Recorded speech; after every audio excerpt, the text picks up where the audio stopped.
Welcome back to the Manor. Julian McBain here, and today... Okay, good. Just had to do an audio check. Today we're collecting beer. That's what we're doing. So I'm going to explain what's going on here in just a second, but before we get started, if you're new to the channel, welcome to the Manor. Please take a moment and subscribe down below. We are on the road to 13 million subscribers, one subscription at a time, so make sure you subscribe. Also, please consider going to patreon.com/JulianMcBain if you want to support my work. If you do, you will get the Modern Entropia and Personal Finance for Gamers and exclusive content tonight. So this is being recorded on Saturday. This released concurrently with this video should be... Oh, Jesus Christ. Of course he's level 50. Fuck. Should be my June exclusive. Yep, I was afraid of that. This is bad. This is bad. This is gonna suck a lot. Okay, we'll make it work. We'll figure it out. Because the only way I can make this work is to kill him. And he's level fucking 50. Why would they do this?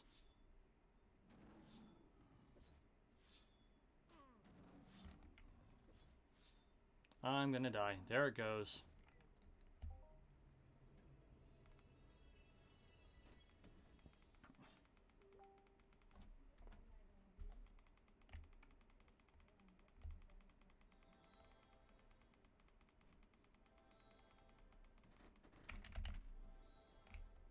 Great. He's gonna kill me before I'm even healed.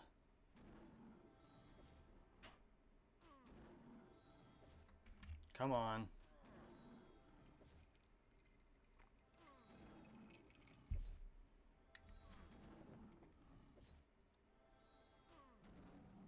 Oh, this is such a pain in the ass. This is not how I want to train my healing.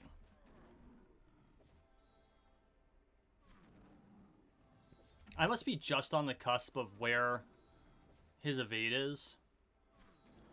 Because without my sword in hand, with the extra evade it gives, he hits me every shot.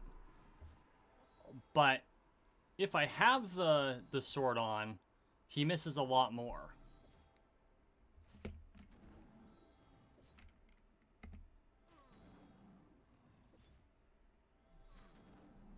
Come on, you fucker.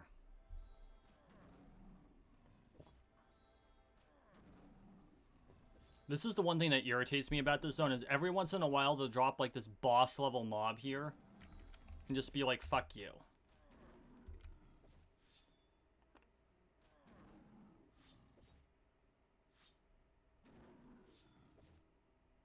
And the problem is that he hits like a truck.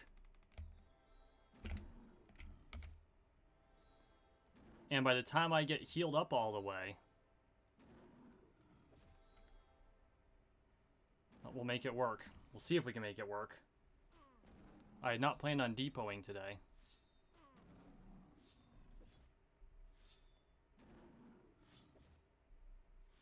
Come on.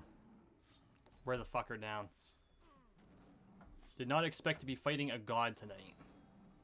So, okay, while we continue to fight this monstrosity, I just had some things I was going to talk about. I was going to collect beer while doing this. I did not expect to be going toe-to-toe with a level 50. So anyway, I just got back from the Vermont Ren Faire, which is...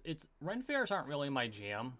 I mean, they're not bad, but they're productions, right? And I more prefer participatory activities, like... I'm with a historical organization. I do fencing, which is why I'm there in the first place. Because, oh, I got a health increase. You fucker.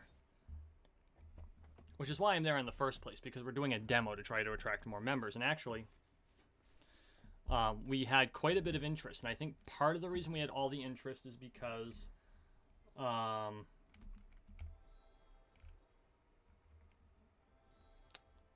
just everyone's been under lockdown for so long, right? They're all starving for things to do. And who can blame them?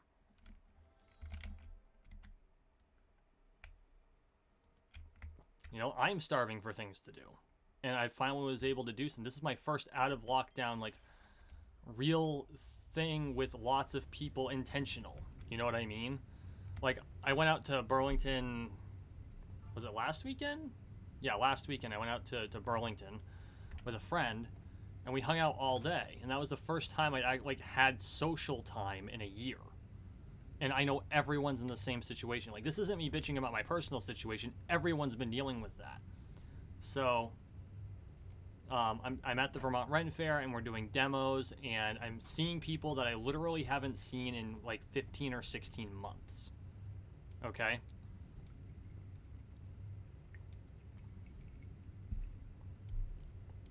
And just trying to, for lack of a better term, trying to people again. You know what I mean? This is why I wish I could hit him with explosive projectiles. Just trying to people again. Grab the kegs. Because we haven't been around people in that long. Think about it. We haven't been around people essentially for 18 months, except for a very limited number of people in our quote-unquote pods. Right?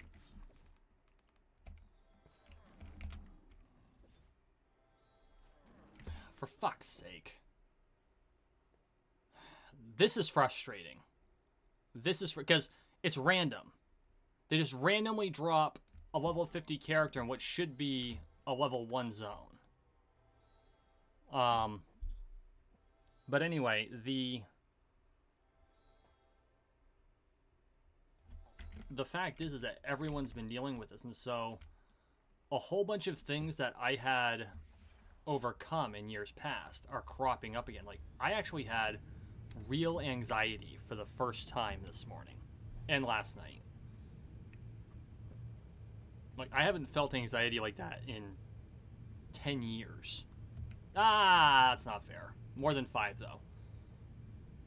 And so, just, and I'm not looking for sympathy, but, like, I'm really good at managing anxiety, and I can only imagine what it's like to be people who have a harder time with it.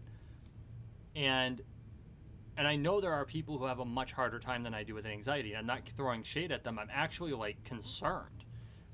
Because if I, as someone who is really good at managing anxiety, like, I generally go for the things that scare me.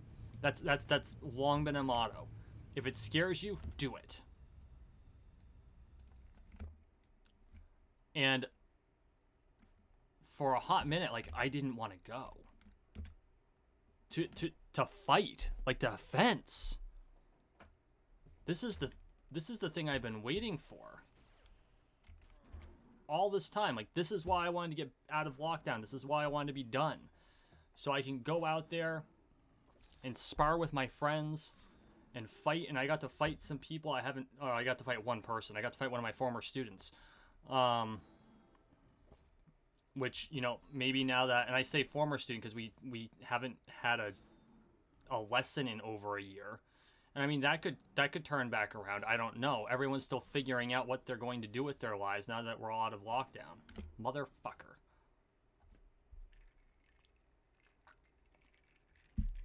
I'm going to spend the whole half-hour episode trying to down this one fucking mob. And the thing is it's technically not worth it. Except, if I don't down the mob, no one else will, and it's still going to be there in, like, you know, a week. I'm sure someone will eventually down the mob, but it's still, it's ridiculous. So we're just going to do the thing. Hopefully I get more than, like, a ped back for it.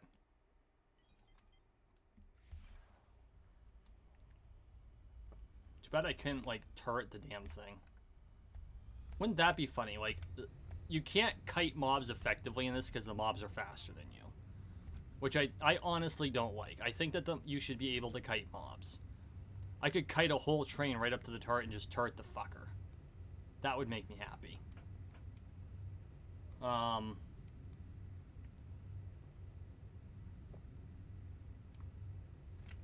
But, anyway. But yeah, so, like, we're all there, and we're having a good time and we're talking with folks, and I've seen people that I haven't seen in a long time, and hugs everywhere, you know, because those were a thing back in the day, people giving hugs. I'm a huggy person, believe it or not. I enjoy giving hugs. And it was just surreal that, you know, things might be getting back to normal. And so we're there and we're fighting, and, you know, good conversations are had by all. And it just felt normal. I mean, okay, yeah, we're at a Ren Fair, so for most of you, you're like, that ain't normal. But for someone who lives in the Middle Ages half the time anyway, that's more normal than not. I want to know how many hit points this fucker has. Because this is going to be death number 5.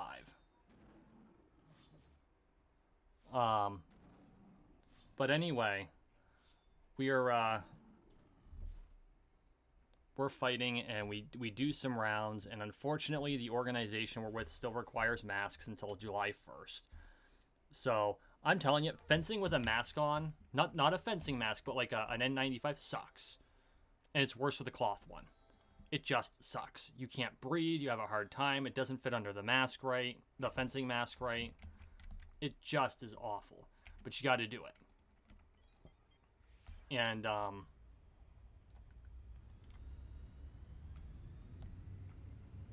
and we go some rounds and we fight some, and it's just a blast. Like, all the anxiety's gone. You're back in the zone. You're sloppy as fuck because you're rusty as hell, but you're back in the zone, and it's just where you want to be. And that's what it felt like to me. It's like, this is it. This is why dealing with all the shit, this is what makes it so that it all goes away, because I'm here. I'm here, I'm on this field, I'm holding this sword, I'm holding this dagger, and I'm fighting again. And no matter what happens, as long as this is the place I default to when it's all over, I'm okay. And I'm sure all of you have... Are you kidding? What? What? Why is this place full of high-level mobs? I mean, son of a bitch. And that was the moment for me, right? Of course, for whatever reason, it wouldn't keep shooting. That was the moment for me when I was back home, for lack of a better term. Not back in my house, not where I live, not where I sleep. Mentally, my brain was where it should be. Oh, you fucker. And that was amazing to just feel that again. And I'm really glad that I ended up going. I'm glad I burned through the anxiety. And I want to tell all of you, there are going to be days where you're not sure you're able to do it. There are going to be days where it's rough, because we just went through something incredibly traumatic.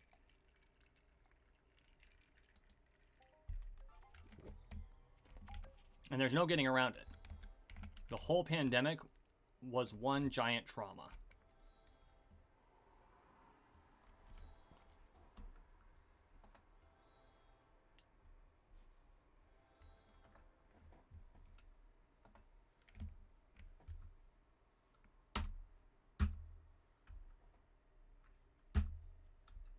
This piece of shit.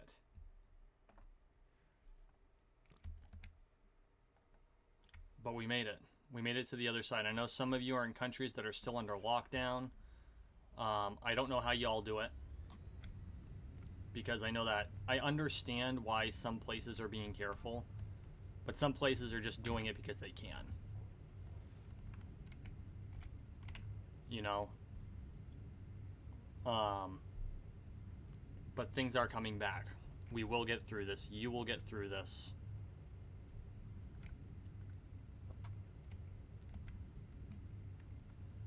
It is something that we will persevere through.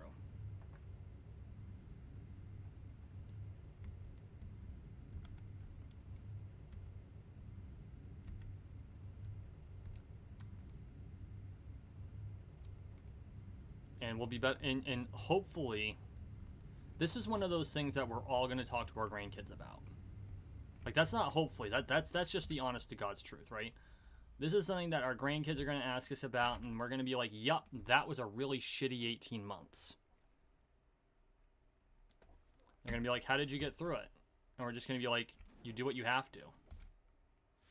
You do what you have to. You pull through, and you pull the bootstraps, and you tie them up tight, and you just tank it like a motherfucker.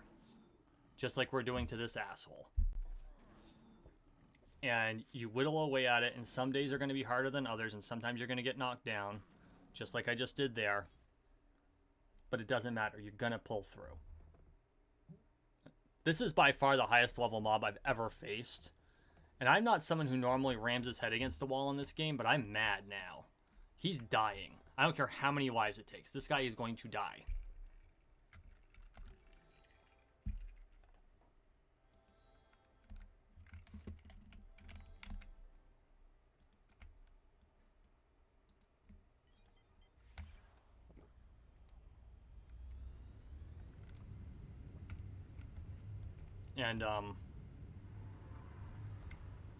And yeah, so got to chat with folks, got to socialize, trying to remember how to socialize. Like, I've got this small group at work that I spend, that I work with, but you don't really socialize with coworkers. Not like you do, people in your social circle, your friends, your acquaintances, just people you chill with. You know what I mean? That's just not a thing you do. And it took some time to figure out. Like, when I was hanging out with my my friend on last weekend, I was hanging out with Kat, and we're like, how do we do this? How do we people? Like, do we remember how to do things?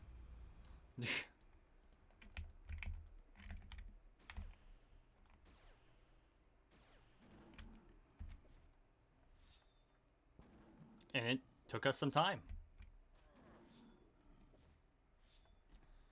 And it took me some time to get my feet under me at the Ren Faire. And it's going to take us all time to get our feet under us.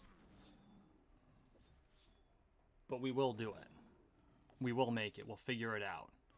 Now, life threw us a shitload of curveballs this last year. And it wasn't terrific.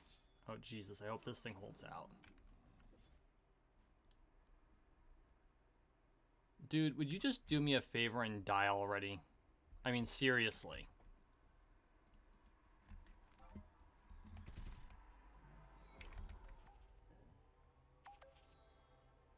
I still have, theoretically, 555 shots.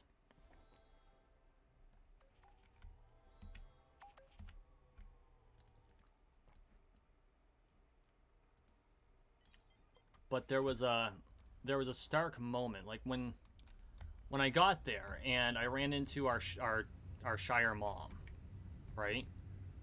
She's like, "Oh, Julian, it's so good to see you." She goes, "Can I have a hug?" And I'm like, "Yes, my God, I haven't seen you in 18 months. Give me a hug," right? And so just hugs all around, and we were having a good time, and we're talking, and we're just like, it is so good to be on the other side. And I'm watching the Rennies run around, right? Because that's what they do. And they're interacting with each other, and they're socializing, and I just notice, like, the looks. They're happy, but they're also anxious, because everyone's forgotten what to do. Like, what are social cues anyway? You know what I mean?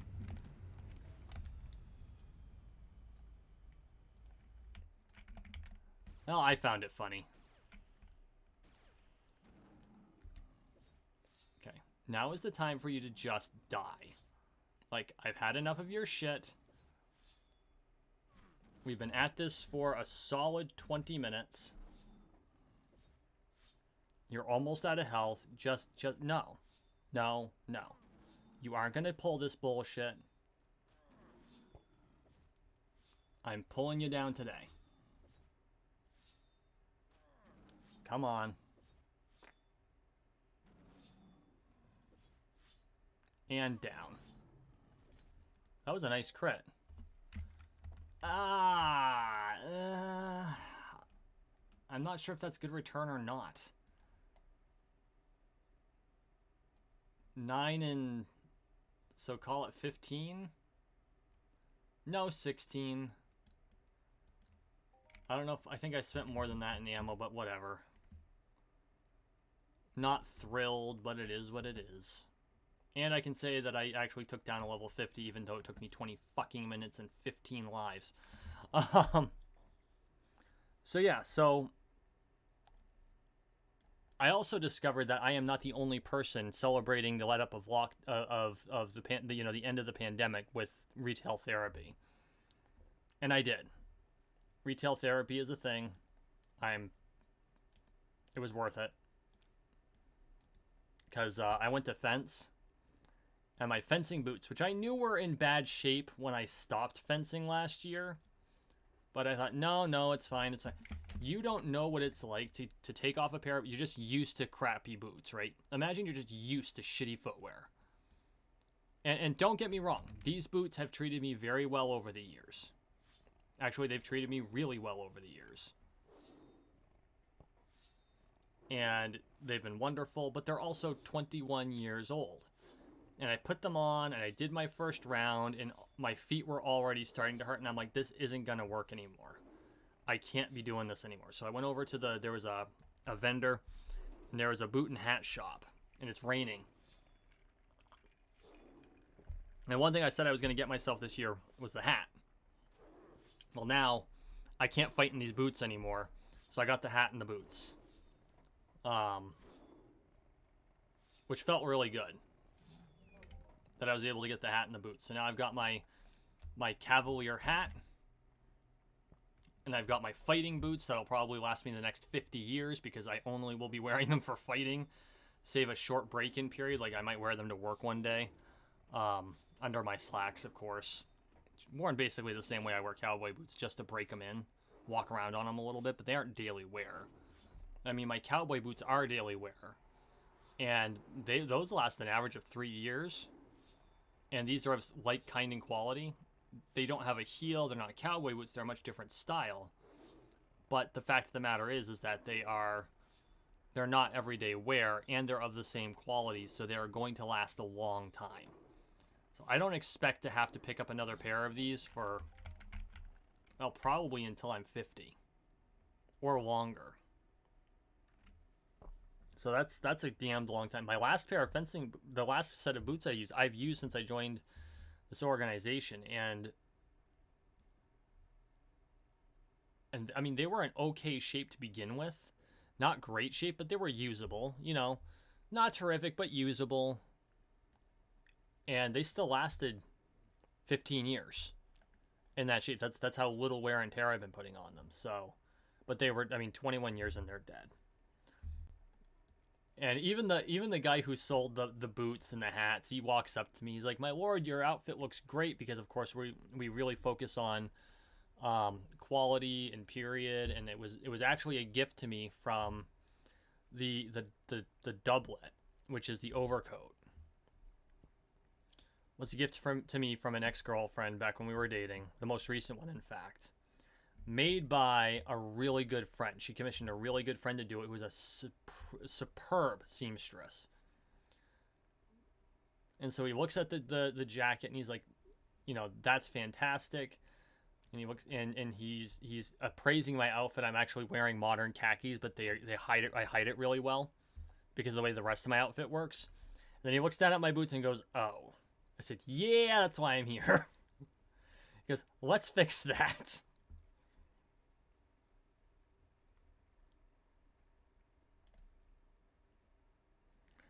So in my second round of fighting, it's good I had them too, because my old combat boots do not have tread. They're speed skates. Those of you who have been in the military probably understand what I'm talking about. The all-leather combat boots with the really shitty tread, where you're more likely to go slipping and sliding in them rather than actually, you know, have a grip on anything. Yeah, that's what I've been fencing in for 15 years. Those ICBs, baby. All leather. And so now I've got these boots and they've got grip. It's like, oh, I'm not going to be able to slide with these, which is good. And we fought on wet grass, which is not something we generally do, but we said, you know what, screw it, we'll give it a shot. You know, myself and the other person felt fairly comfortable. We're like, we'll give it a shot and we'll just be careful. Only one slipped the entire fight. That was it. And it was the way I caught the ground. Like, as soon as my foot landed the way it did, I'm like, I have no grip at all.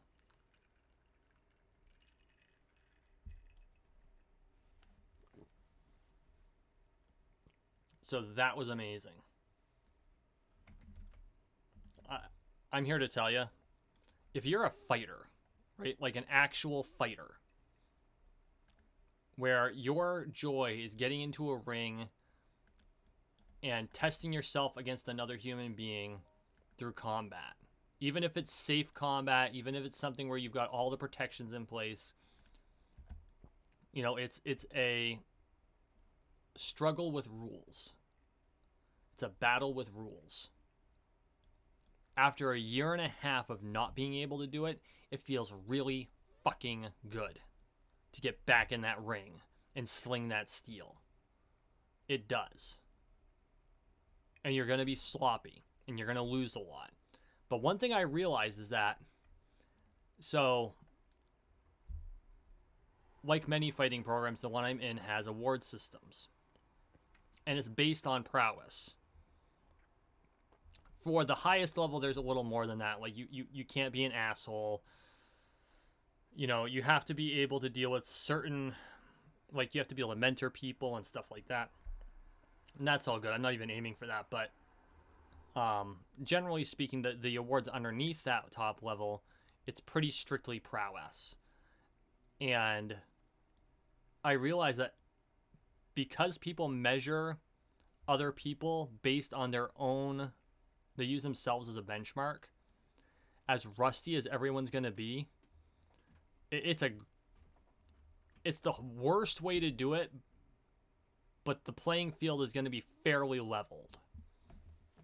Like, the amount of rust a lot of people are going to have, I am going to be able to fight people that have years of experience over me, that have the top level award, and for a few blissful months, probably 12, probably a whole year, I'm going to be able to fight them on even terms.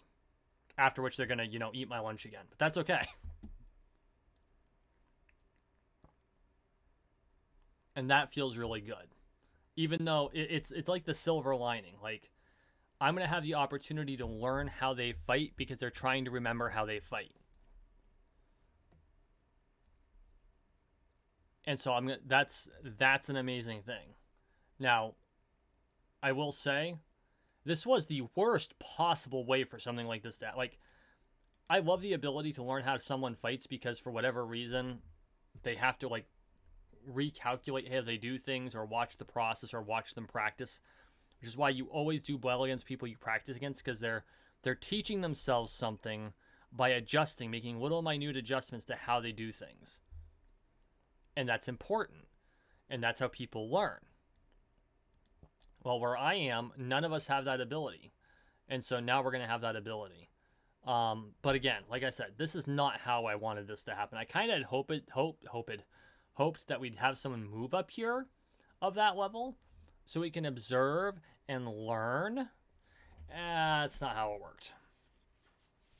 But I'm someone who always looks for silver linings. Okay, guys, this was mostly subsumed by that level 50 motherfucker, but as always, thank you for watching, thank you for listening. Please like, share, and subscribe down below. We are on the road to 13 million subscribers, one subscription at a time, so make sure you subscribe. And as always, I really appreciate your support, and we'll see you in the next one.